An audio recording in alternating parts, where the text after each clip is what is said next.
Laporan Praktikum Morfologi dan Anatomi Daun, Sekar Rahayu 2502053. Latar belakang, daun merupakan organ utama tumbuhan yang berfungsi dalam proses fotosintesis, transpirasi, dan respirasi. Secara morfologi, daun dapat diamati melalui bentuk helaian, tepi, ujung, pangkal, serta pola pertulangan yang menjadi dasar identifikasi suatu spesies. Sementara itu, anatomi daun mencakup susunan jaringan penyusun seperti epidermis, mesofil, serta berkas pengangkut.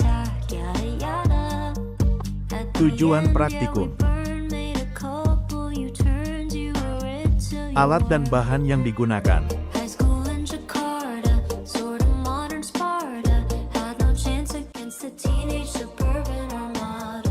Morfologi, amati bentuk sampel daun, mulai dari ujung, tepi, pangkal, tulang daun, sampai ke tangkai daunnya.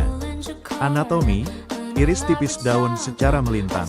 Letakkan pada kaca preparat, tambahkan aquades. Teteskan safranin, tunggu sekitar 2 menit, bilas dengan aquades. Tutup dengan kaca penutup, amati di bawah mikroskop. Daun jagung.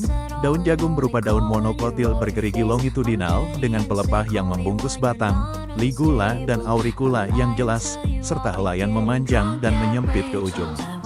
Secara anatomi, daun jagung memperlihatkan struktur epidermis atas dan bawah tertutup kutikula tipis. Struktur stomata dan distribusinya pada permukaan daun juga dilaporkan bervariasi. Daun mangga. Daun mangga termasuk daun tunggal, tersusun berseling pada batang. Bentuk helaian daun umumnya lancet hingga oblong, dengan ujung meruncing. Permukaan daun licin, mengilap pada daun tua, sedangkan daun muda cenderung berwarna merah keunguan atau hijau muda sebelum mengalami pemasakan klorofil. Anatomi daun mangga menunjukkan karakter daun dorsiventral, yaitu memiliki perbedaan jelas antara sisi atas dan bawah.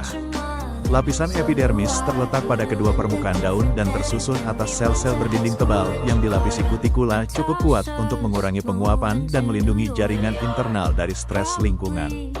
Stomata pada daun mangga umumnya lebih banyak ditemukan pada bagian bawah. Daun lamtoro.